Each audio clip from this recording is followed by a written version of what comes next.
Hello, everyone. Thanks for joining us today. I'm Dee Dee Lageson, Executive Secretary for the Committee on the Present Danger China.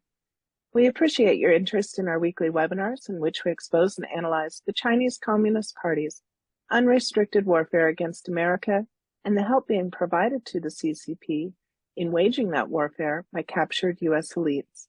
We encourage you to visit presentdangerchina.org for information on new programs, access to videos of our past webinars, and tons of other very valuable content. Please subscribe to our Substack at presentdangerchina.substack.com and follow us on X at CPD China. Our moderator today is Frank Gaffney. Frank is president of the Institute for the American Future, vice chair for the Committee on the Present Danger China, and host of Securing America on Real America's Voice Network. Welcome, everyone, to this edition of our Committee on the Present Danger China weekly webinar series focused on threats the Chinese Communist Party poses to our country, in some cases has done for quite some time, and in some cases, those that are becoming manifest, at least at the present moment, if not new threat vectors, in their unrestricted warfare against our country, aimed at nothing short of destroying it. We have found several. We're going to talk about perhaps the single most dangerous of those threat vectors as we speak, I think, at the minimum. It is one that has been underway for some time. It is one that I personally have been worried about since I was in the Reagan administration, not necessarily from the Chinese Communist Party, but at the time from the Soviet Union, and came to my attention in my responsibilities for nuclear forces and arms control policy that our electric grid and other electronic devices in our country, both military and civilian, could be devastatingly attacked with a phenomenon known as electromagnetic pulse. It was a highly classified subject at the time, and it wasn't until 2004,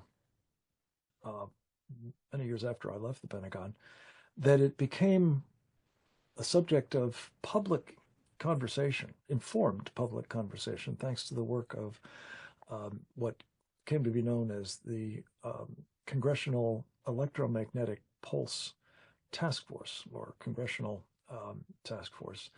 And it did an extraordinary job, in fact, a series of very important reports about the serious dangers associated with the grid going down. As it happens, that can take place as a result not just of electromagnetic pulse, as you will hear about a bit more from Sam Faddis momentarily, but actually the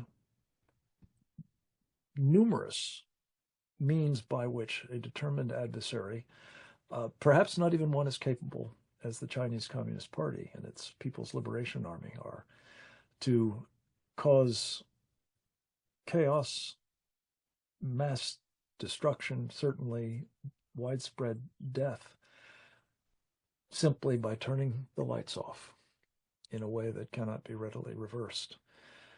In the intervening period, I and various groups that I've been associated with, notably the Secure the Grid Coalition and this wonderful Committee on the Present Danger China, have been trying to raise the alarm in the hopes of not terrifying people, but ensuring that the necessary corrective actions that would, as it's said, harden the grid, make it more resilient, were taken. I wish I could report that more progress has been made. For a variety of reasons, which we may get into, there is still a yawning vulnerability to, among other things, the threat from inside the grid itself, now represented by equipment that the Chinese and their companies have provided us. It's really quite an extraordinary story. The risks cannot be overstated, and the need for corrective action at last could not be more imperative or urgent. We're going to talk about this with four extraordinary contributors. Some of them are very familiar to you. One or two of them are relatively new. We look forward to hearing from all of them, starting with Colonel Grant Newsom, a member of our Committee on the Present Danger China, a very familiar contributor to these programs, for which we are very grateful. In addition to a distinguished career of service in the uniform of a United States Marine, he also served as a Foreign Service officer in our embassy in Tokyo and has been based forward deployed, I like to think, as a businessman in East Asia for many years as well. He is the author of a tremendously important book, When China Attacks, A Warning to America, and a contributor to, as I said, these programs and media outlets across the world. We're delighted to have him with us by videotape on this occasion, and we're going to take stock with him of what are the strategic implications of having, as we were putting it today, the Chinese Communist Party inside our wires. Let's go to the video now.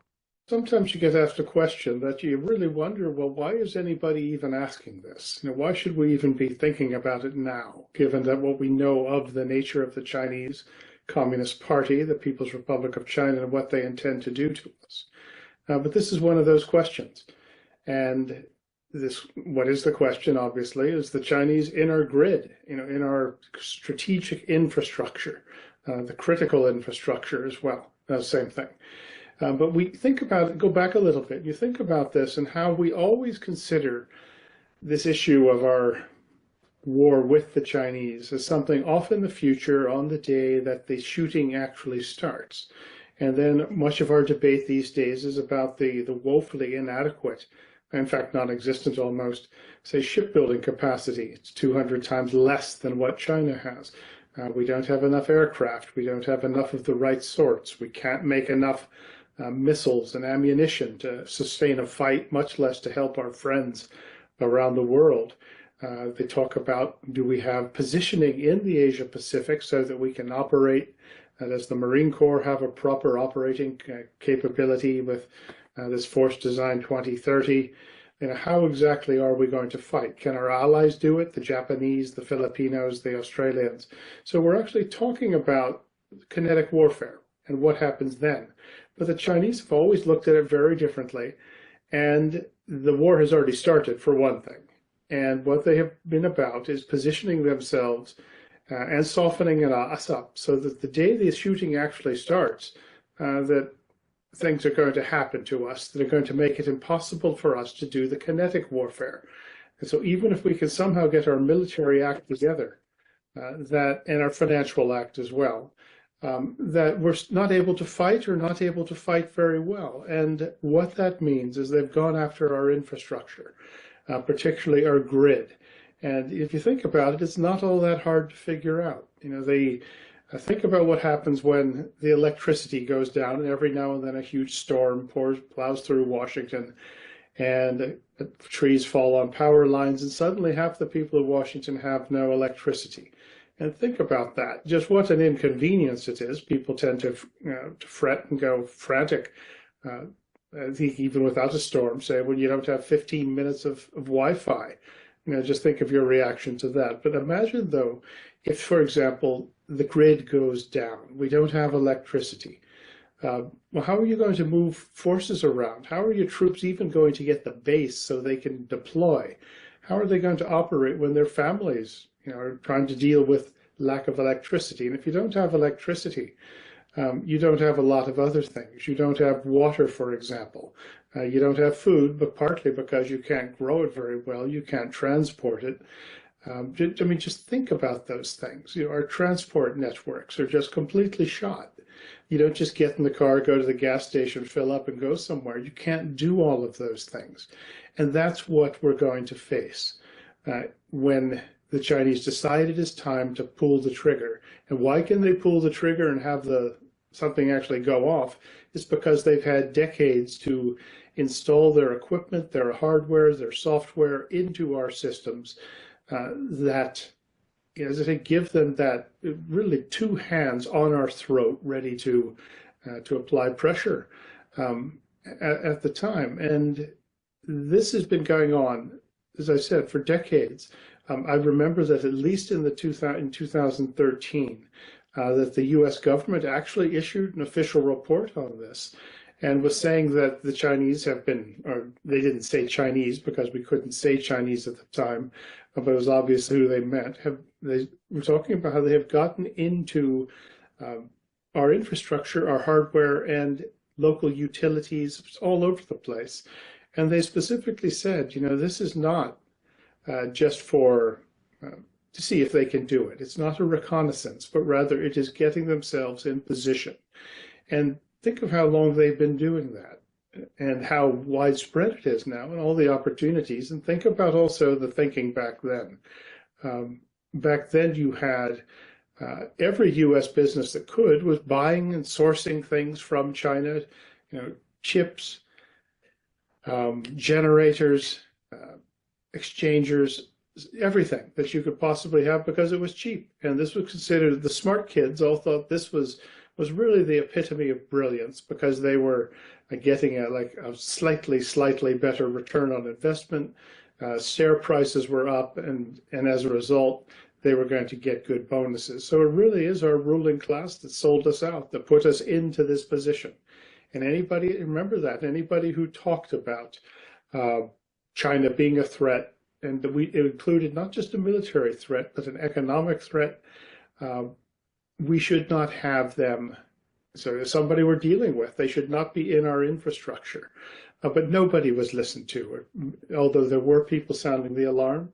The government side of things, was it any better?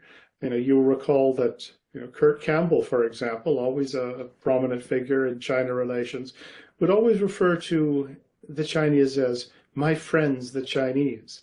And that was very much the thinking. It wasn't just him. It was a situation where you could not say anything about the Chinese that was scary or not.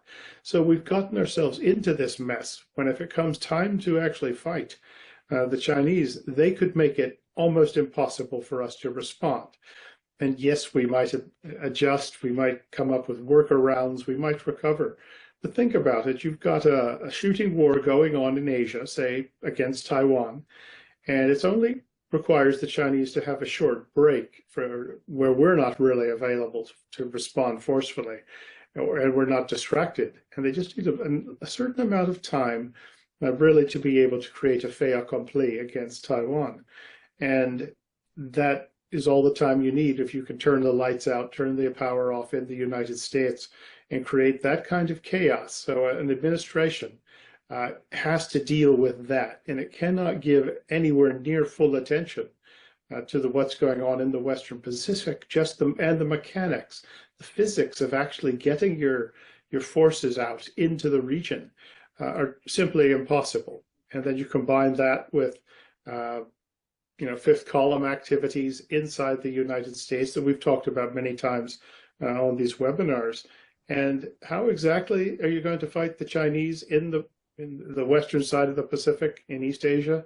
Well, that isn't going to happen. And now you ask, or it's not going to happen very well, and probably not probably not going to prevail. So looking at all of this now, you have to ask yourself, well, where's the urgency? Where's the sense of urgency at the national level or even the local level to correcting this, to fixing these things, to doing things like replacing the cranes, or at least the software in the cranes that operate most of America's ports? The cranes come from China, and you know that when the time comes, these are not going to work. Well, that makes it even harder to get the fleet out into the Pacific, harder to get the Marines out of Camp Pendleton, the Army as well, the Air Force, assuming they've got aircraft left after the mysterious drone attacks on day one or a few days before. it's how are we actually going to fight a war? So where's the urgency? You don't see it, but we've got to wake up quickly. Certainly, there are plenty of people on Capitol Hill who understand this. I think that the business class does not. Wall Street certainly does not. When Bank of America and JP Morgan apparently are all in on a Chinese battery maker that provides technology and hardware to the Chinese Navy that will kill Americans.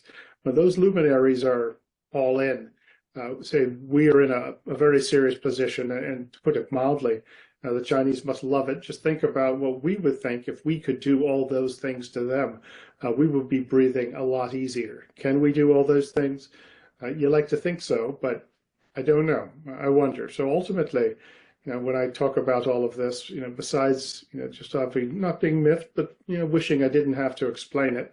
And I think this audience gets it, but most people do not. I'm reminded of an email I got from a young Marine officer from Afghanistan. And in it, he wrote, "Sir, sometimes I think we want to lose." And unfortunately, I think he was right. I think there's plenty of us who don't want to lose, but our ruling class, they've got their work cut out for us, and we'll see how this goes. But thank you very much for having me on. Well, thank you. As always, an extremely astute analysis of the situation, and I think the strategic implications of what we're talking about are now very much in sharp relief. We're going to drill down a little bit further on them with another of our favorite contributors to these programs, another member of our Committee on the Present Danger China, Sam Faddis. He is, of course, a Army veteran, I should say, a retired Central Intelligence Agency clandestine service officer with over 20 years experience out in the cold, as they say. He has also served in a variety of other capacities. He's an author, notably of Beyond Repair, The Decline and Fall of the CIA, and now the editor of a marvelous online resource, which I strongly commend to you all, and magazine.substack.com. We asked Sam Faddis to talk about, both the character of the efforts the Chinese have been making to embed what might be called Trojan horses in our electric grid, what Donald Trump did during his first time to try to stem that practice, what Joe Biden did right out of the gate to reverse Mr. Trump's directive, and what we should make of all of this. Very important, I think, complement to what we just heard from Colonel Newsham. Let's go to a videotape with Sam Faddis from our friend Steve Bannon's program. You'll see his marvelous wingman, I guess you might call her, Natalie Winters, who conducted an interview earlier this week for the War Room show with our friend Sam, and with permission, we're using their highlights of some of that conversation. We have found several different types of devices in equipment connected to solar farms in the United States, the equipment being manufactured in China. So either in the batteries or in inverters, other components. They have no legitimate purpose. Let's just boil it down to what it is. Why are they there? They're there so that the Chinese can remotely kill these solar farms and shut down the power coming from them. That's the only reason. That's explicitly what it is. So they are in advance pre-positioning the gear to let them shut this down. And this is, frankly, completely consistent with what we have seen from them as they have done this all across the power grid year after year after year. It's also consistent with the hacking of critical infrastructure. It's only for one purpose. It isn't to gather data or spy on you. It is so they can turn out the lights and everything else that requires electricity in the United States when they choose to. We're not going to keep doing this. One of the very first things Joe Biden did when he sat down in the White House was lift that ban and begin the reinstallation of these sabotage transformers. There are now something like 500 of them. By the way, they're custom made. If the Chinese take one out, it could take you 5 years to order a new one, and I think we could guess if they're the ones that crash the grid, they're not sending you a new one anyway. But to get it from anywhere, it will take years. People need to understand that. It's not about they're turning off the lights and maybe it's a couple of days and then everything's back to normal.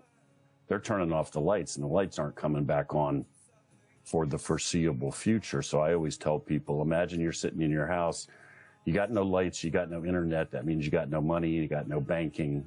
And what's your take on the, I would say, likelihood of these being used? Yeah, well, the short answer to that is we don't know, but then we haven't really been looking very hard, right? We've been doing the exact opposite. I mean, I keep coming back to this point because I want folks to absorb it. We're not talking about cyber attacks that are going to steal your data and take your social security number. We're talking about cyber attacks which will destroy your entire modern way of life. And again, destroy, not temporarily interrupt, like the power will be off for 24 hours and you'll burn some candles. Like, it's not coming back up.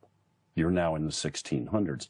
And this is fact. Back almost 20 years ago now, we did a test. We, the U.S. government, took one of these large transformers, set it up, I think, at the Idaho National Lab, hacked it, and physically destroyed it. You can watch that. It's called the Aurora test, and you can look at it online, see a video of it. By that, I mean, in about 3 minutes' time, the thing is belching smoke and on fire. So you're not going to call the repair guy and put it back together, and it isn't working anymore. So your power's not coming back up at all. They have made vast gains in the 20 years since, almost 20 years since. So that isn't to inconvenience you. Again, it's not to steal your data. It's to put the whole United States back in a pre-industrial state and win a war. And they are perilously close to being able to do it right now.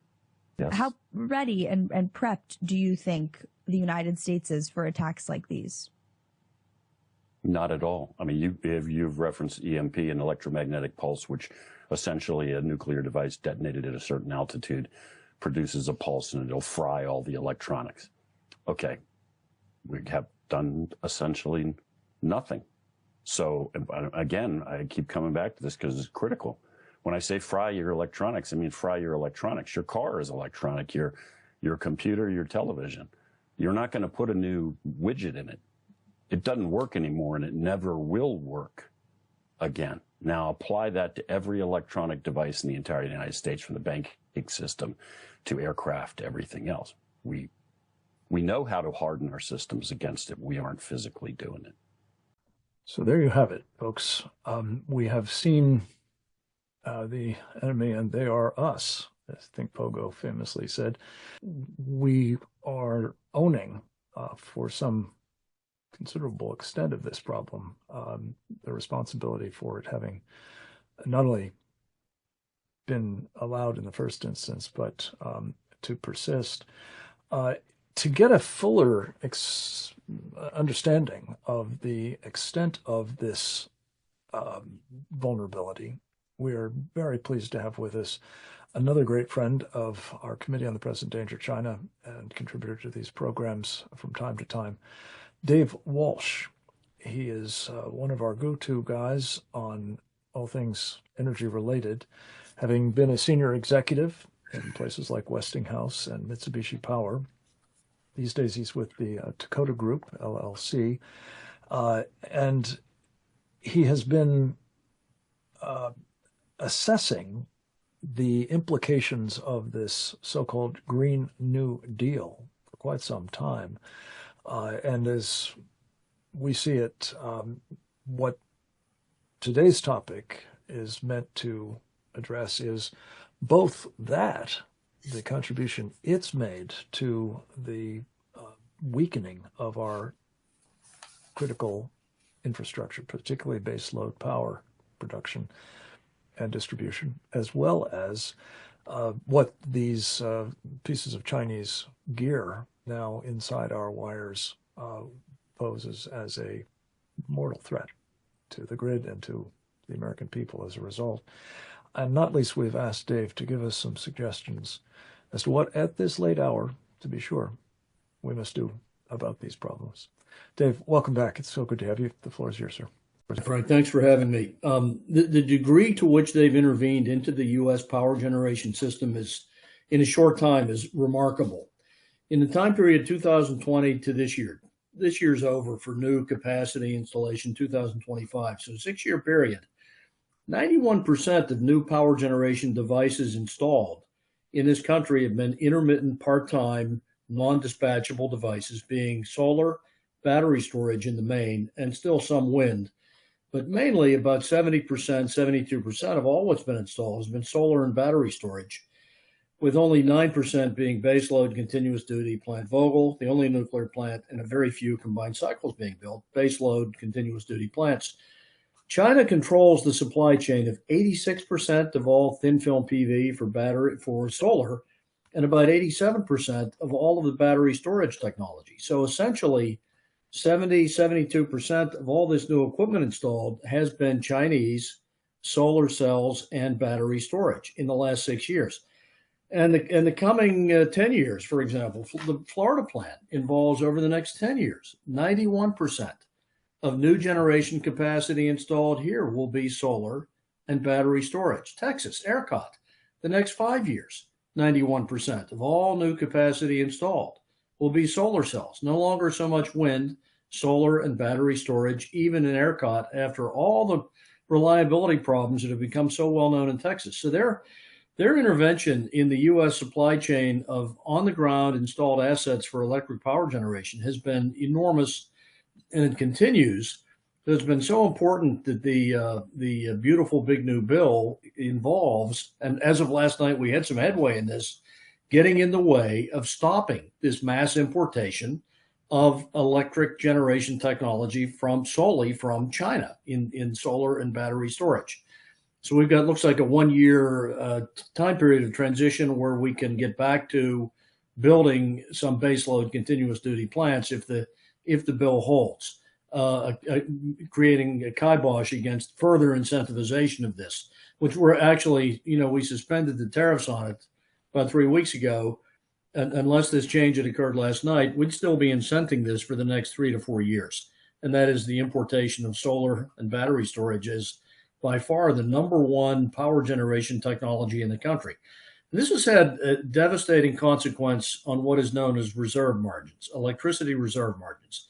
That is to have a sustainable, robust grid that operates full-time, uninterruptibly, and reliably.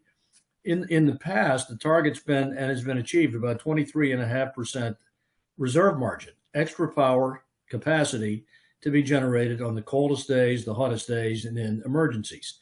Those reserve margins have declined. In 2012, what was 23.5%, 24%, dropped in the last 10 years by about a full 41%. We're down to now 14.9% official reserve margins in the country for electricity. We had been at 25%. That's because so much baseload coal, nuclear technology has been shut down in exchange for installing all this part-time intermittent wind and now much more solar and battery storage. If you look at the reserve margins on an actual basis, calculated apples to apples with 10 years ago, we're really at about 13%. Once you get below 15% in reserve margins, you're accelerating with every percentage point of reserve margin decline, you're accelerating the probability of brownouts and blackouts by a factor of 7 times. 7 times more likely for every percentage point below 15% reserve margins we get. China knows this. They know this. They know the destabilizing impact of having all this very part-time intermittent technology on our system supplied by them. And now we're learning rapidly to what degree this system has been invaded with sensors that can kill switches, that the inverters specifically that are there to convert DC power to efficient usable AC power, and also as control devices, the inverters can be used to basically shut down the system to the extent they've supplied it. This may be what happened in Spain when Spain lost 15,000 megawatts of power all of a sudden in a few minutes about 3 weeks ago on a Monday. They're now claiming they still don't know the why of this, examining now millions of data points. It is well possible this was a test of principle and this working by China, because again, in Western Europe, the same thing. 87% of the solar cells and batteries for battery storage there also come from China and appear to be heavily infiltrated with sensors. So it's possible, it hasn't been concluded conclusively yet, but possible that whole outage impacting 60 million people across all of Spain, part of southern France, and all the way to Belgium, 60 million people impacted for 13 hours, may have been triggered by these devices, because the same impact there, 87% of this equipment in Western Europe has come from China. So we've got to get in front of these incentives, no longer incentivizing this, get the tariffs back in place to get some momentum going forward, to build some baseload combined cycle power plants in this country, build some supercritical coal plants, and get back on board with continuous duty, non-Chinese made basic power plants. So that's the only way forward to get around this. And then examine all this equipment in detail in the field. Because as you said, in transformers, this was proven out about 8 years ago that a couple of units were infected with these. And those were the only units studied. It had sensors in them that were basically kill switches. So we now know that we have this in the solar farms and the inverters that control them. It's a disaster. Indeed. Thank you, Dave Walsh. And we'll come back to you in Q&A on some of the things that need to be done now, particularly. But before we do, I want to bring in another contributor, first time, I believe, to these programs, a man recommended to us by Dave Walsh and based in part on their shared experience at a marvelous program our friend, former Congressman Dave Bratt has organized now for several years running a CEO summit down at Liberty University, in which they appeared in at least one and maybe two occasions recently. Dick Storm is an engineer by training, a contributing editor to Power Magazine, a continuing instructor of a short course on electric utility management, formerly a power generation consultant with the Aluminum Company of America, better known as Alcoa. He has a blog called the Dick Storm Pro Biz blog. I commend that to you. And we've asked him to address the topic. I think I've coined a phrase in framing it this way. How did the CCP get inside our grid? The CCP's old friends, as they call them, the red-green New Deal, and the challenge of our time. Dick, welcome. It's good to have you with us, sir. The floor is yours. Thank you very much, Frank. It's my honor to be here. I have been concerned about the destruction of dispatchable, reliable, affordable coal power generation. I was offended personally back in the 90s when Bill Clinton was president and New Source Review was invented by Joe Goffman and the people at the EPA. My tasks on power plants back then was to improve efficiency, improve capacity. And when we did those things, a lot of times the power companies were sued, and then they would settle in court, and then they would shut the coal plants down. And it was then that I started paying attention. I'm just basically a nuts and bolts power generation guy, not a policy wonk. So as Obama became president and Gina McCarthy became the head of the EPA, the endangerment finding and the war on coal really hit its stride. And between 2010 and now, we have shut down about half of the reliable coal power generation that America has. Over 125,000 megawatts of coal plants have been shut down. We have not replaced them, not built a new coal plant since 2013. And as Dave had pointed out, there's solar and there's wind, but they're intermittent. And we're not going to have a problem now, like in May or March or April or September or October. The problem is going to be in July and August, in the very, very hot months, and in December, January, February, in the very, very cold months. And that, tell you the truth, January 15th of this year, I thought what Sam Faddis was talking about was going to happen before President Trump was inaugurated.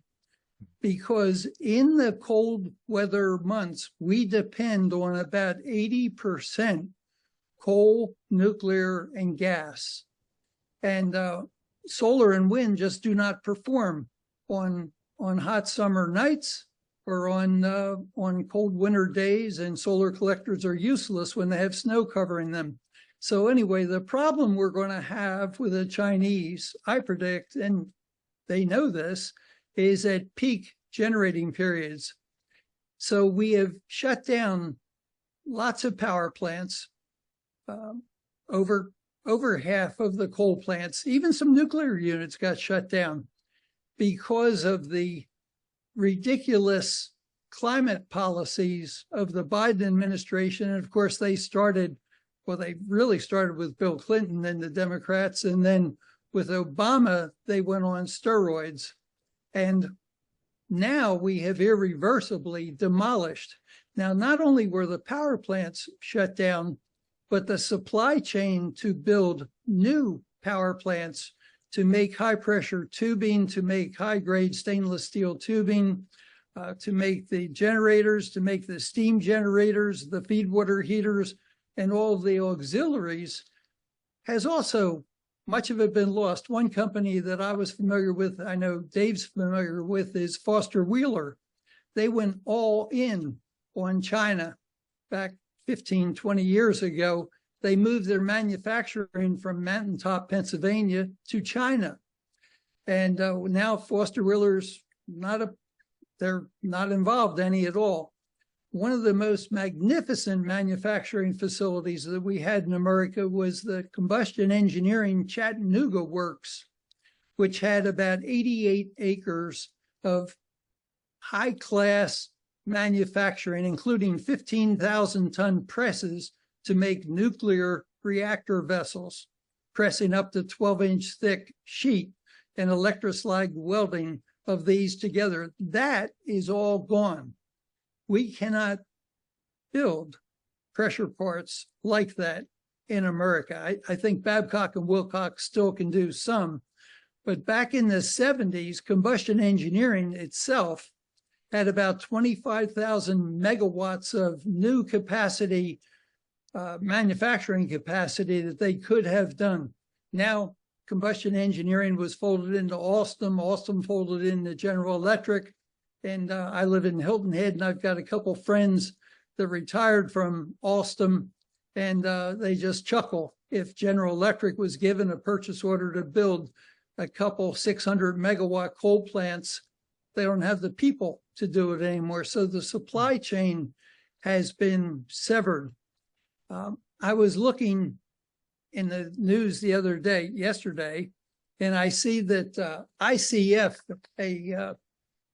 a consulting firm, highly respected, they came, the NERC has their forecast, the National Electric Manufacturers Association have their forecast, and they are up in the range of needing 125,000 megawatts of new generation by 2030, and 50% of what we have now by 2050. That would be 600,000 megawatts. And supply chains harmed. So May 20th, ICF comes out with another one. They had the advantage of looking at the other people's forecast. They say by 2030, we'll have a 25% increase, almost 250,000 megawatts. And by 2050, they say an increase of 78%, not 50%. So as these AI centers are being built and creating more and more demand on a 24/7, 365-day-a-year basis, they're drawing from the grid. And when we get to peak summer periods and peak winter periods, the grid is going to be stressed. In fact, even the wonderful top of the tier, Duke Energy, had rolling blackouts a couple years ago on Christmas Eve because they just didn't have enough power. They planned on buying power from PJM. People at PJM couldn't provide it, so they had rolling blackouts. We're getting to the point where we're going to have rolling blackouts. Where I sit in South Carolina, the provider of electricity here is Santee Cooper, a state-owned utility. It's 88% coal-fired. Our legislature had put pressure on Santee Cooper to exit coal by 2035. My state senator tells me, he says, "Oh, Dick, don't worry. We're not going to shut those coal plants down until we have some replacements." Well, that's fine to say that, easy to say those words, but the supply chain for new superheaters, new reheaters, planned maintenance like we used to do in outage season is not being done. And these pieces of equipment are being demanded to run at full output when we get to these peak periods. So each year, as we get more and more electric growth, and the experts that are into forecasting are talking like 5% a year or so, when it comes, and when, as Dave mentioned, you have minimum reserves, the only thing that can happen is blackouts. And then, as Sam Feta said, and as I've read in the Wall Street Journal and a bunch of other respected news outlets, there are major transformers. I'm not talking small inverters for 3 megawatts or 5 megawatts of solar. I'm talking 500 megawatt main bank transformers that take 4 to 6 years from the time they're ordered till the time that they show up on site, as having kill switches in them. And one of them was sent from Houston to Sandia National Laboratories. And I'm not sure, maybe you guys have seen reports, but all I know is it was intercepted at the Port of Houston and sent to Sandia Labs to do investigation. So what they've done is they've done a multifaceted weakening of America. They did some very, very effective footwork up front with the climate policies that Mr. Biden made those the #1 priority of his administration. Obama before him made it a pretty big part of his policy. We've got the culture in Hollywood, TV, education, non-governmental organizations like the Sierra Club and the NRDC. Some of these people that are influencing are the same people that end up as being administrators in the EPA. And virtually all of the Democrat Party, and we've got people like Ed Markey and John Podesta, Obama, Jennifer Granholm, AOC, John Kerry, Michael Reagan, Joe Goffman, Deb Haaland. These people, they're just in the tank for strengthening China and weakening America. And as I see it, and the reason I accepted so quickly to come to be with you is, if President Trump said, "I want you to build 10 coal plants right now," it would be very difficult to do so. We need 50 or 100. We shut down 125 or 150 of them in the last 15 years. They should be replaced. Thank you very much. And I know we're going to have to let you go early, so let me put a question or two to you first, if I may. You mentioned towards the end there the extent to which this agenda, the Green New Deal, as it was called by AOC, the sustainable energy, sort of program, particularly enabled by this so-called Inflation Reduction Act, has an agenda. And I think you put it very starkly, weakening America and strengthening China. Whether that is explicitly the purpose or whether that is just the predictable effect, I guess we could debate. But could you talk a little bit more about some of those that you have been tracking who have been particularly aggressively pursuing this, and what we can tell about their interest in this, given other aspects of their agendas? Probably seen Charlie Reese's last column, the Orlando Sentinel fellow that wrote the editorial about 20 years ago, 545 versus 300 million. And he talked about how things that get done in policies are done by 525 congressmen, the Supreme Court, and the president to come up with the 545 people. The influence of China to the Democrat Party through NGOs is hard to trace.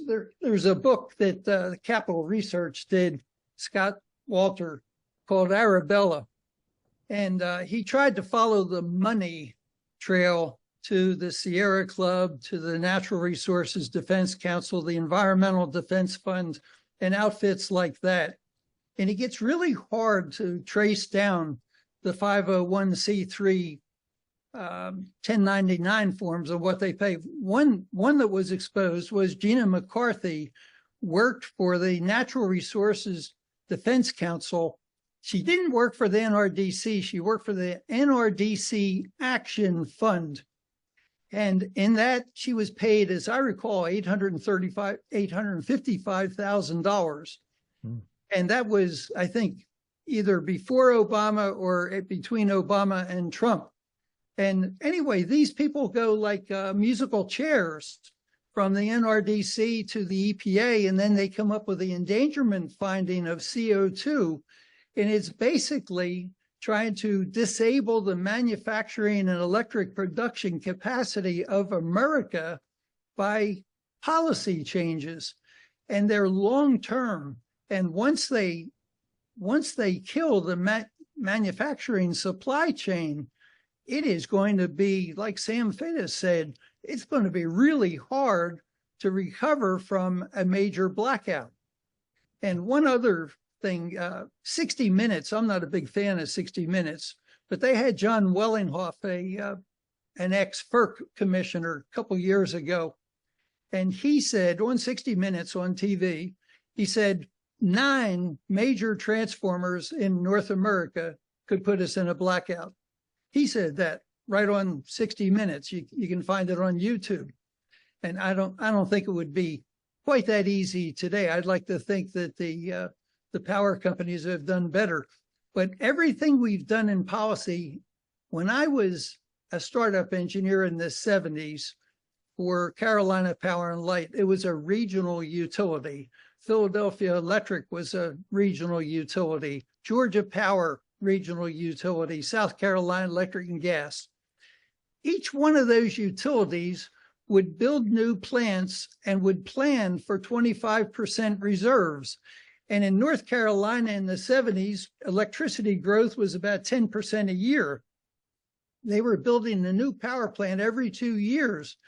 It was a 200 megawatt power plant. It was a 400, next one 400, next one 720, the one I was a startup engineer on.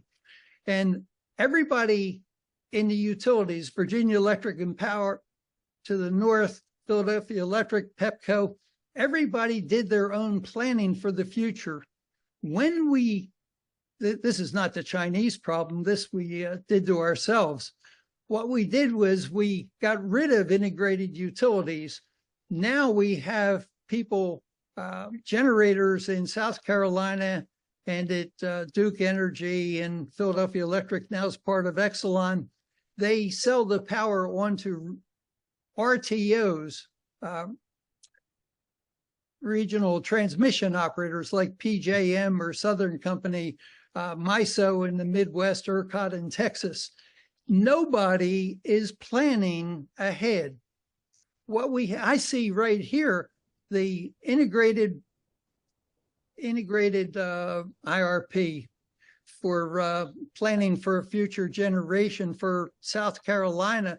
They say, well, we're going to buy power in the future from North Carolina and from Georgia when we shut down the coal plants.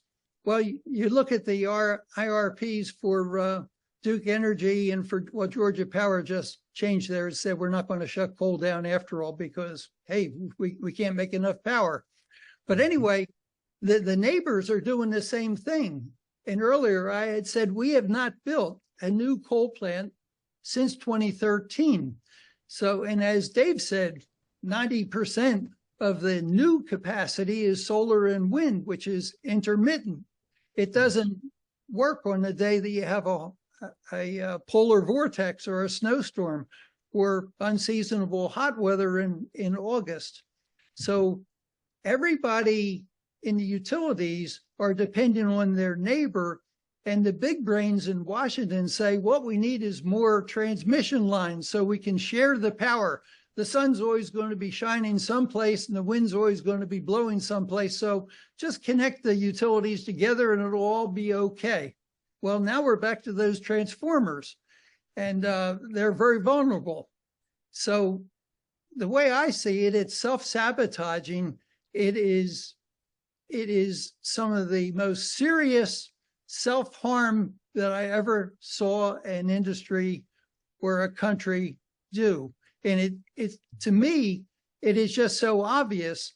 And the people that are employed in the power companies are so interested in regular dividends that they cut these deals to cut their carbon, and they get bonuses based on the carbon reductions of their portfolio and generation. You have these people like in Xcel Energy up in Minnesota talking about replacing the Sherburne County coal plant with solar collectors. I said, come on, I worked at that plant. I've been to Minnesota in the winter. It snows, it's cold. And they're going to replace a 2,700 megawatt magnificent coal plant with solar panels. And I mean, you can't make this stuff up. Solar panels, which, as you said, I think don't work when they're covered with snow. And there is snow in Minnesota, of course, as you've indicated. One more question for you, if I may, Dick. Your testimony about the dismantling of our domestic manufacturing, our supply chains, is very alarming. I guess Babcock and Wilcox is still a going concern because it's got Navy production. Perhaps we'll turn that over to the Chinese too. What do you think? Oh, and actually, a friend of mine from B&W, after I did all this advocating, and said, you know, we need to build some more plants like Turk in Arkansas, 600 megawatt, ultra supercritical. So I send an email to my friend and says, hey, if you guys got a purchase order to make a new plant like Turk, could you do it? Well, he emailed me. Well, he didn't email me right back. It took a day. He did some checking, and he emailed me back and he said, yeah, we could do that. Well, we're talking one. Well, when they demolish these and implode them, it takes about 10 seconds to demolish a 600 megawatt coal plant, but it takes about 4 years to build one. Well, it used to take 4 years. It might take 10 years now, but B&W is still going. They got very, very weakened by asbestos lawsuits, self-imposed policies of Democrat lawyers, the tort lawyers that sued the company and went into bankruptcy in the 80s. They reemerged, a smaller company, split into B&W Conventional and BWX, which is the nuclear side. And the nuclear side in Mount Vernon, Indiana is still going, and they have some facilities in Canada that are still going. But nothing like what combustion engineering had in Chattanooga, nothing like what B&W had in Barberton, Ohio back in 1975. Well, Dick Storm, thank you very much for your contributions to this program. I hope you'll come back with updates as we work our way through what must be done about all of this to right the ship. But again, your expertise and lifetime service in this space is deeply appreciated, sir. Thank you. Yep. Let me come to Dave Walsh. I'm unfailingly impressed by the efforts that you've been making here and many, many other places as well, of course, to provide the average American some sense of what it means that we are not taking this prodigiously important, national responsibility seriously. The kinds of indulgence that we've engaged in when it comes to these solar and wind and battery operations that are only available some of the time, and the documentation that you and Dick, for that matter, have provided in terms of the dismantling of the baseload power part of the grid is, I think, of incalculable importance, Dave. And I want to give you a chance to both elaborate a little bit further on the economic factors that are at work now, in particular, thanks to these subsidies. Something you touched on, the congressional support for this subsidizing of inadequate production of energy, notably among some top Republicans in the United States Senate. And if you could, as well, give us some thoughts as to how do we balance, or if you will, right the ship going forward. The policies that have pushed this along and hijacked our capitalist, way of doing business in this country have been the incentives, incentivizing this fairly old technology. I mean, solar power and wind power particularly are older, mature technologies. Incentivizing them is not making them more modern or more robust or more resilient. These are old technologies. They're known to work a very limited time period. Solar, on average in the U.S., about 4.8 hours a day, onshore wind about 7.5 hours a day. The day is 24 hours. You need to create electricity and electrons 24 hours a day. It dissipates immediately. It's not stored up in the wires or saved in a load bank. So these incentives have created this massively artificial market that developers and many utilities have now followed and glommed onto, and whom are large donors into PACs and support political candidates aggressively, such as here in Florida. Florida Power and Light is a major controller of the state house, the state senate, and the governor, and push forward plans that are all about solarization, which create asset churn and the ability to overinvest in capex, because this stuff is enormously expensive for how little power it creates a bonanza for them, but also for in non-regulated arenas, such as the one Dick mentioned well, PJM, MISO, ERCOT. These are all markets where generation has been disaggregated from the distribution. Distribution of electricity is still regulated in those regions. Power generation is not regulated. So you have this queue that forms of potential investors coming in to build power plants. It is not planned. It is not thought through strategically. It's a function of market dynamics, and those investors in those kind of facilities, solar and wind, being developers who bid based on incentives and take advantage of incentives that are as high as 55% when you take into account the PTC, the ITC in the Green New Deal, along with the makers, accelerated depreciation. You've got incentive structures that are as high as 55% on wind, solar, and battery storage, creating an artificial demand for this stuff that winds up shuttering baseload coal and nuclear, underbuilding combined cycle based continuous duty plants, and having electricity shortage. Like I mentioned, the last 6 years, what's been built the last 6 years has added a net energy basis to the country of 0.4%. because the deficiency of all this solar and wind in operating time, the capacity factor of that is so low in hours per day. So when you build 230 gigawatts of it, that really amounts to about 60 on a net basis, accounting for night and lack of wind and sun, and then compound that with all the 40,000 or so megawatts of coal plants you've just shut, additional ones in the last 6 years, we've only added 0.4% to actual energy production from electricity in the last 6 years, where demand is suddenly now spiking again, 2.5% to 3% per year, due to server centers, AI, data centers, attempts at reshoring manufacturing, and population growth as well, where electrification is back on screen, growing 2.5% to 3% per year in demand. But we've not grown the supply of electricity through this very part-time technology. This has been a complete disaster for nation in terms of any recovery of industrial policy, and have gone through the roof. Again, just to come back to this point, several of you have spoken about, I guess the vernacular way I would describe it is, it's no accident, comrade. We're seeing the Chinese being a massive beneficiary of the deindustrialization here, and specifically this artificially stimulated demand for their so-called green technologies.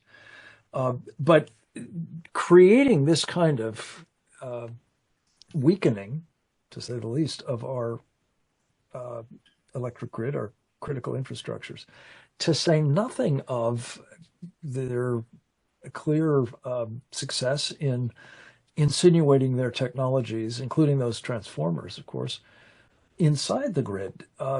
If you were writing a script for the takedown of America in the hands of a hostile power, which notably, by the way, has a historic admiration for winning without fighting. Right. This is pretty much what it would look like, isn't it? Great example in Spain, Belgium, and France, southern France, of something that is highly likely to happen here as well. If these outages that were 13 hours in duration were impacted by sensors that shut their system down, we are badly exposed to the same thing happening here. Let's not let this good crisis go to waste. We've got to stop importing this kind of equipment, of course, because of the sensor capacity that can be installed in it to cut it off from working. As we become more dependent on it, that becomes a much larger disaster, but because of its cost basis as well. This version of part-time intermittent electricity is 6 to 7 times more costly, because the capital spending that's so high lands in utility rates, displacing American gas and coal, that wind up driving electricity prices. And this is the cause, the primary cause here in Florida. Electrification costs are up 42% in the last 6 years. Across the country, they're up 38% in the last 5 years. The cost of electricity, because of the mass adoption of this stuff, which on a per kilowatt hour basis is so expensive. That's another debilitating fact of this. We can't get a hold of inflation unless we stop the energy cost impact of the inflation index caused by this very expensive stuff that displaces American fuel with the amortization inside the rates of the depreciation of the 5 to 6 times more expensive devices that operate such a short time period per day. It's killing us economically, not to mention, of course, the risk, the military risk. You and others have mentioned, in addition to solar and wind, batteries. You also suggested a moment ago that, these things can't store electricity in the wires, but you can store them in batteries. The batteries are made in China too, notably, as Sam Faddis, I think it was, or Grant Newsom rather, alluded to, by this company Cattle.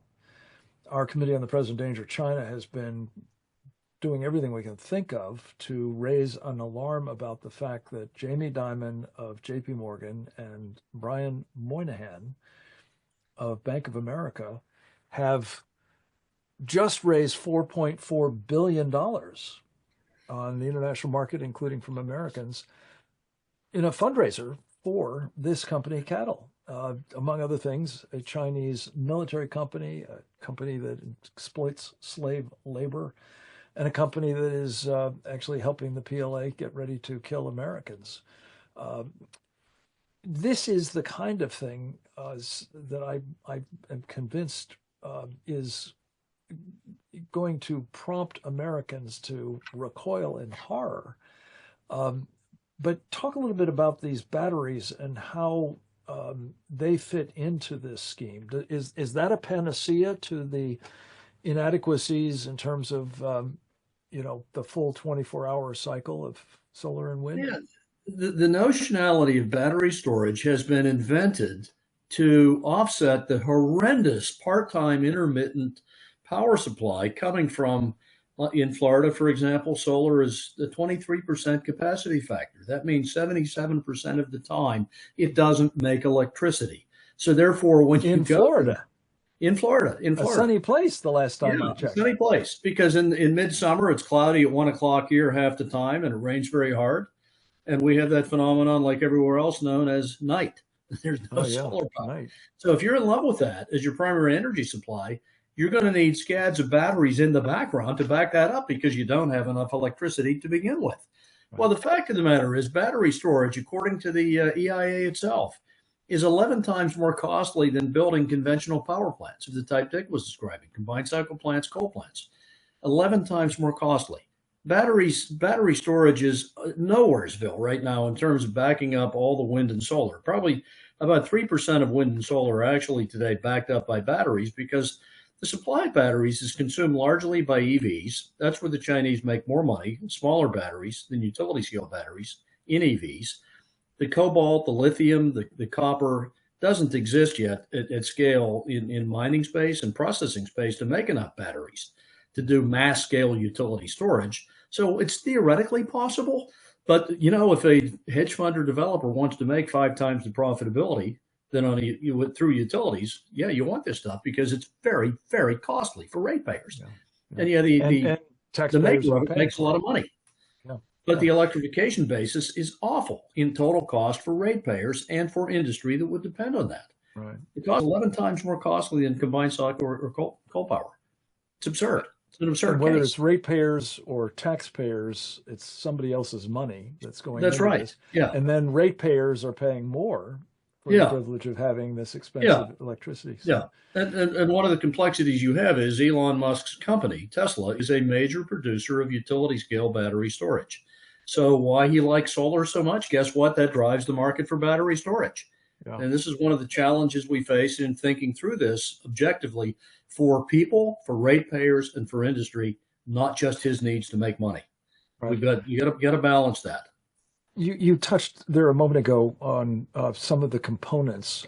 Could you speak to the question of whether at the end of the day, all of these alternative technologies, particularly manufactured in China, which, as we all know, has very little use for environmental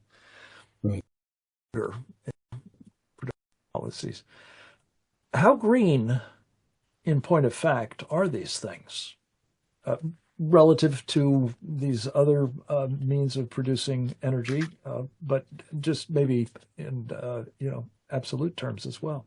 Huge billions and billions and billions have been invested by Foster Wheeler, by GE, by Siemens, by Mitsubishi Heavy Industries, by Hitachi in cleaning up coal. Coal, the primary pollutants coming out of coal, sulfur, heavy metals, heavy particulate, NOx, nitrous oxide, diminished by 85 to 86% via enormous technical effort by companies making that equipment, scrubbers, FGD equipment, baghouses, electrostatic precipitators. On gas turbines, nitrous oxides have been reduced by about 90% via billions being invested by the 3 major OEMs of those and basically cleaned up. Now, once CO2 was decided to be named, as Dick mentioned, a greenhouse gas, then we get into chasing a ghost that cannot be caught. Because, globally still, with all the effort and all the billions and billions and hundreds of billions spent on solar and wind, we still produce globally 97% of our energy comes from coal, gas, oil, and nuclear power. Renewables, a very tiny fraction of what's produced globally because of the very part-time nature of these things. And then looking at the CO2 topic, there tends to be a huge dissent in science that CO2 actually has a direct line with growing temperatures or oscillating climate. That is not a case that's proven. In fact, Zeldin's EPA has engaged some of our most notorious scientists, Dick Lindzen, Bill Happer, and others, to begin to reinvestigate any causality or any correlation between warming and CO2. There appears to be a very limited case that that's actually the case. So we'll see how that comes out. But there's nothing going on to limit, especially in the third world and developing world, the aggressive use to elevate economic status of coal, oil, and gas for primary power generation. It's only happening here in the highly developed West. Yeah, with more money than sense, it turns out.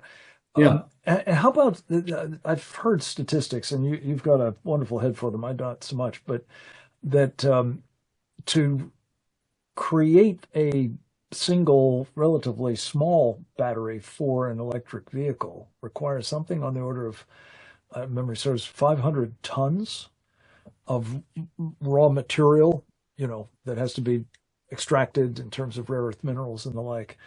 Is that possible? And how on earth can that be sustainable? Now, fortunately, EV growth has leveled off somewhat in the last 2 years, but basically that's the correct number. For one car battery, you're talking 500,000 tons of 500 tons of cobalt, of copper metal, and other lithium, particularly for and then to be processed with water, create tremendous amount of discharge into the effluent, into the wastewater system of processed mined earth material to produce one car battery. No, it's sinfully polluting.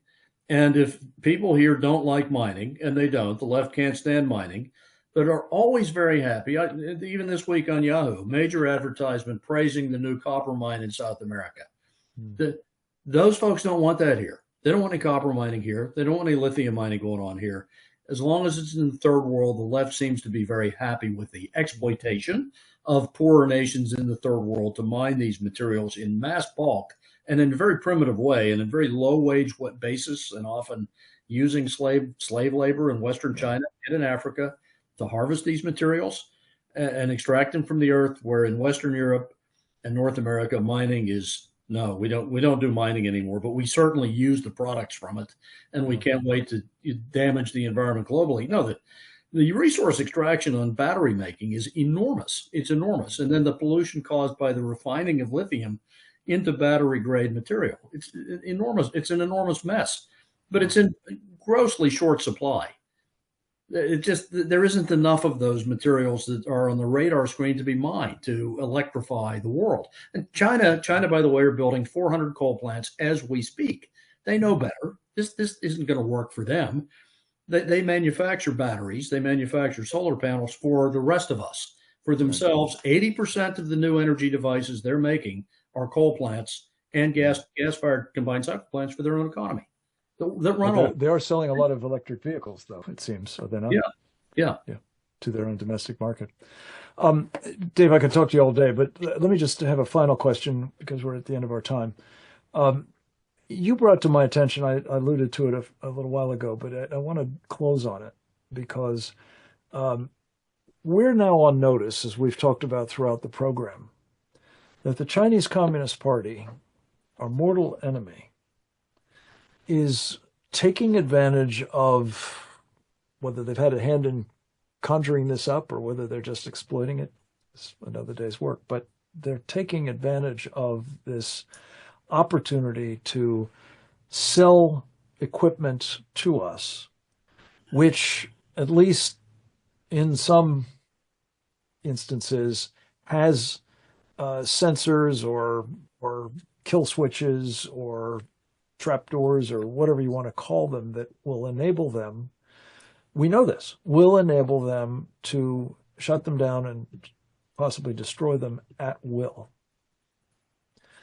The cumulative effect of which we've had several of our presenters here speak to in the most dire terms. I mean, I think it was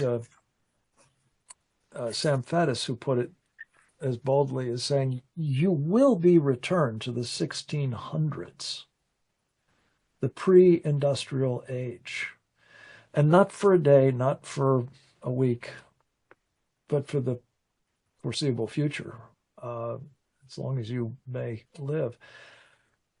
Given all of that, Dave Walsh, how is it that any responsible legislator, and I want to speak specifically to Republicans who we had thought were not actually drinking the Kool-Aid on all of this Green New Deal stuff. In fact, most of them have campaigned as regarding it as folly. And yet, knowing what they know now and insisting that these subsidies must continue, and thereby insisting that there will be more of these kill switches and ticking time bombs inserted into our most critical of critical infrastructures, what are they thinking? And what should they be thinking instead, at the insistence, at the very least, of the people that they are supposed to represent? Let me point to, we've got 7 senators on the Republican side who have stood up and said they will never vote to dismantle these incentives on solar, wind, and battery storage. 2 of them, for example, are Murkowski and Shelley Moore Capito, unbelievably from West Virginia, the home of natural gas and coal in this country. So those folks, Capito, Murkowski, are specifically supporting the continuance of total energy supply in this country for electricity being China sourced. That's what they're supporting.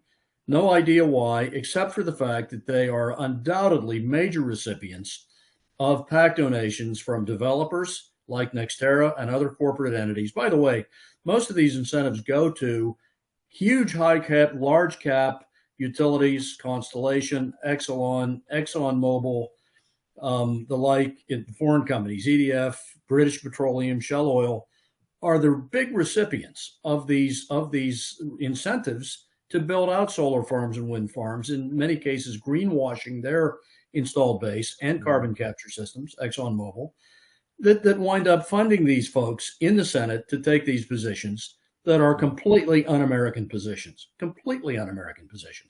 not in the interest of ratepayers, not in the interest of industry here, but in the interest of continuing the China juggernaut of supplying all of the capex and all the equipment for U.S. supplied electrification. It's pathetic, but I think money's at the core of it.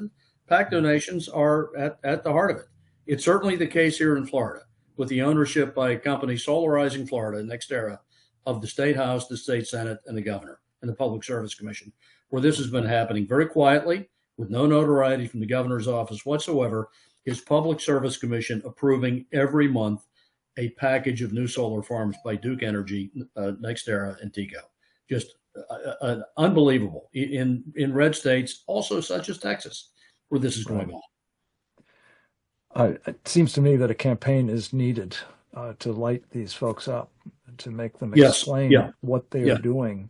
And not least, you just indicated, not only buying this stuff from China with kill switches in it, but also giving the money to foreign contractors to build out some of these things. And just very quickly, David, you have an astounding statistic in terms of the land use implications of a dual cycle natural gas fired turbine plant on the one hand, and one of the solar panel farms that they're building in your native state of Florida. Could you just give us that? Yeah, just an example. Back in the day, a major successful competitor of mine, Siemens, built a marvelous 1,250 megawatt super advanced combined cycle plant in West Palm Beach City that occupies about 20 acres.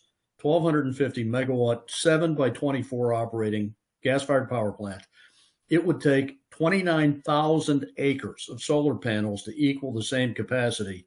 But the trouble would still be that would only operate from 9:30 in the morning till 4 in the afternoon and leave out about 18 hours, 28,000 acres. But that's being reproduced across the state and across the country. Huge land use issue with this, with wind and solar specifically. It's just an unthinkable land use issue. And it's permanent land use. Is that right?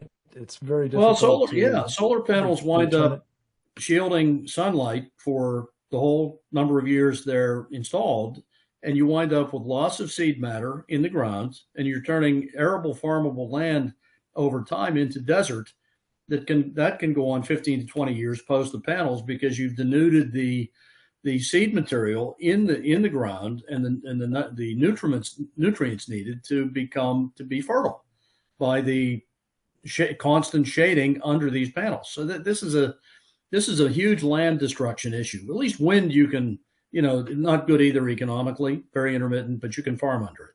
You can't really have any birds too.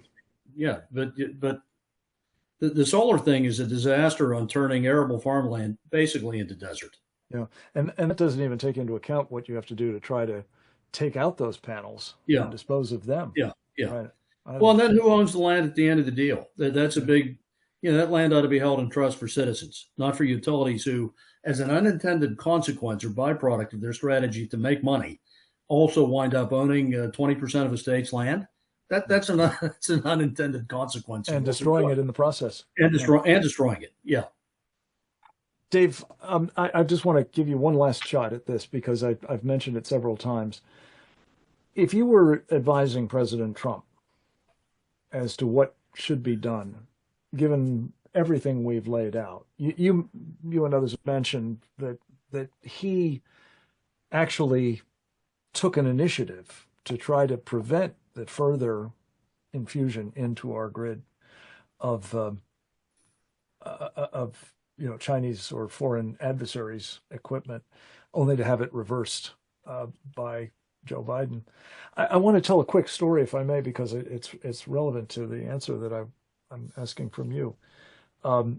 Back in June of 2015, before Donald Trump announced that he was going to become a candidate for the presidency, coming down the escalator, the whole thing, he responded to an invitation that the Center for Security Policy, which I ran at the time, issued to presidential candidates to come to Iowa, the first primary state, well before, of course, the primary season, but already people were turning up there, as they often do, in the hustings at the state fair and so on. And we wanted them to come and to talk about national security issues, partly, frankly, as a effort to make sure they were thinking about national security issues and had a chance to talk with people who would be very interested in learning what they were going to propose.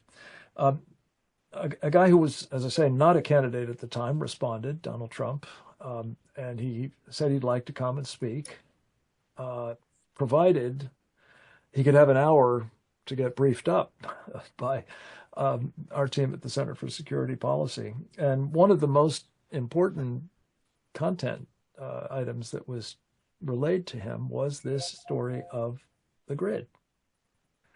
Notably, one of our colleagues, Dr. Peter Vincent Pry, was on hand. He had been staffing that committee that I talked about at the very beginning, the commission, I should say, on electromagnetic pulse. And by the time they were done with President Trump, Peter and other members of our team, he was physically shaken by what he'd heard. He was in complete disbelief that as much was known about what was wrong at the time, before a lot of this green nonsense kicked in, with the grid that made it so vulnerable, and the fact that more had not been done to rectify the problem. So much so that he famously said to us, when, not if, when I am president, I'm going to knock heads together and get this done. And I think there was some effort made by him. You mentioned Will Happer was a scientific advisor to him at the time for part of that first presidency. But he hasn't done it. So, or hasn't gotten it done, and there's been a lot of slippage since. So once again, if you were briefing the president today and knowing what you do, having said what you've said about the various shortcomings, the various forces at work and the various additional vulnerabilities we now confront in this most critical, as I say, of critical infrastructures, what would you recommend he do, sir? About four key things. One right away, empower NERC through the DOE, empower NERC to call for the cessation of shutting down any baseload power plants over 10 megawatts, unless a NERC region can show cause that power, minute by minute, can be replaced the moment of shutdown immediately. That would stall about 160,000 megawatts worth of plant shutdowns, about 15% of the nation's electricity supply, scheduled to be closed in the next 2 to 3 years. Stop doing that, because we don't have technology that can displace that power anywhere near to replace it. Coal, gas, and then a few more nuclear plants scheduled to be closed. Stop closing them. Mandate discontinuing, shuttering plants. The second thing, and excuse me, just one quick question. And your assessment is that most of those plants have additional life that could be maintained in working condition? Yeah, all this technology Dick talked about can be modernized, upgraded. Coal plants were built really to last 80, 90 years, not 30 or 40. The same with combined cycle plants. They can last indefinitely, 60, 70 years. Nuclear plants, 60, 70 years. As long as the primary components keep up with their maintenance schedules and are replaced and modernized, these plants can last a very, very long time. There is no reason to be closing them to displace them with 4 or 5 hour a day stuff. That's lunacy. Yes. So you get that, but also getting in the way of the incentives, incentivizing the Chinaization of our electrical system, because that's who makes the equipment, the solar, the inverters, the battery storage. Get in the way of that, right? Get the tariffs back to where they were.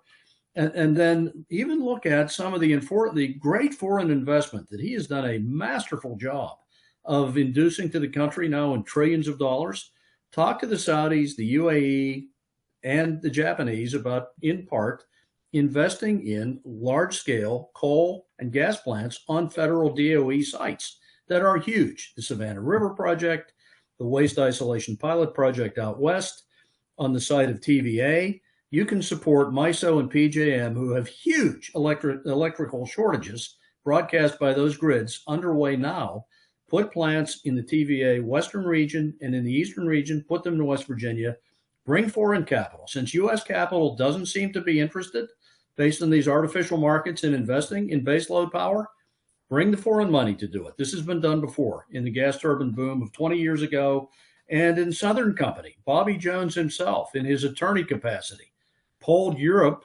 Northern investors weren't willing to invest in the electrification of the South in the 100 years following the Civil War. Bobby Jones went to get money from Europe to do that for Southern Company in lending space. So this has been done before. Let's bring the foreign investment to bear on, in part, to building out rapidly as we can on federal lands, basic base load power plants that the country desperately needs. And then maybe we can induce our own private sector into getting in the game to compete with that and do the same thing. Because we've got a huge crisis in front of us right now. This isn't something that we can wait for the invention of small modular reactors 15 years from now to solve. This problem is here with us today. PJM and MISO grid management leadership have been very out there. This issue is in front of us next year, especially in PJM, with recurring shortages occurring in PJM, which is New Jersey, Pennsylvania, Virginia, Ohio, West Virginia. It's a huge region. MISO, a huge region. Same issues going on there.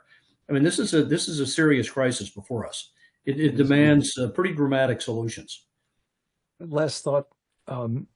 There are these subsidies that are currently misdirected. Is it possible, I guess this would take statutory revision, not just executive leadership, but is it possible that those subsidies could simply be applied to subsidizing baseload power production instead? Well, with the picture I just painted, I don't think needs to be a subsidized one. I wasn't talking about subsidizing foreign investment in building combined cycle baseload plants. I was simply talking about inducing them to come and bid in to the grids in shortage to do it, and they'll find there's profitability in that. Right. But the other stuff, I think by presidential fiat, with the budget crisis, the $2 trillion a year, and now the S&P downgrade, for heaven's sake, we've got The gun is loaded with the reasons to get this budget under control, and spending $80 billion a year incentivizing part-time power devices is among one of the most lunatic actions of the prior administration that needs dismantled. If he's liable to be tarred with, these are his policies. If he continues to talk about this is one big beautiful bill and these things remain, he's going to have a very hard time in credibility space removing these incentives. Yeah. So we've got to push this to happen. We've got to dismantle these. They're destroying us, and they're creating zero value, yeah. Negative value. And I guess the kicker is that that's happening before the Chinese even take action to pull the plug on us. And exactly. That is yet another set of considerations, as we've been talking about throughout the program. Yes, sir. Strategy 101, non-kinetic warfare that they're great at. Yes. Yeah. Dave Walsh, let me just say, you're the last man standing. Thank you for sticking around and taking all these questions and doing so, as always, so handsomely. I want to thank, of course, you, as well as Dick Storm and our friend Sam Faddis, as well as Colonel Grant Newsom, for an extraordinarily informative program. The commentaries and questions that we're getting from our audience online here are, I think, can be summed up in one word: gobsmacked. And it's not to suggest that the smart people who are in this audience haven't heard some of this before, but I think the cumulative effect of this, properly so, is to just cause incredulity, but also we hope, and the reason for this program, as the reason is really for all of these webinars, is to equip each of you to act. We're not about admiring this problem. We need action. You have just given us, Dave, 4 very actionable steps that need to be taken now. I personally believe, based on what we experienced firsthand with Donald Trump back in 2015, 10 years ago, that he gets this. He's a builder, after all. He understands utilities and electricity and the like, and he knows how vital it is to the future of our country that it not be interrupted by enemies, foreign or domestic. With that, again, thank you to all of you for listening. I pray, as always, that you will find opportunities, at the very minimum, to share this video when our wonderful colleague Oleg Atbashian completes its production in the very near future. And I will turn it, with that and my thanks, back to Didi Logison. Over to you, Major. Thank you, Frank. And thanks for being here today. A video of this webinar will be posted at presentdangerchina.org, generally within a day of our program's conclusion. Please share this, as Frank said, and our other programs with your elected representatives, colleagues, and other networks. For webinar notices, updates, and news, subscribe to our Substack at presentdangerchina.substack.com and follow us on X at CPD China. Join us again next week for another installment of our Committee on the Present Danger China webinar series on the CCP's unrestricted warfare against America and the free world, and how the CCP captured elites betray the USA. Thanks for joining us today. Goodbye. Bye.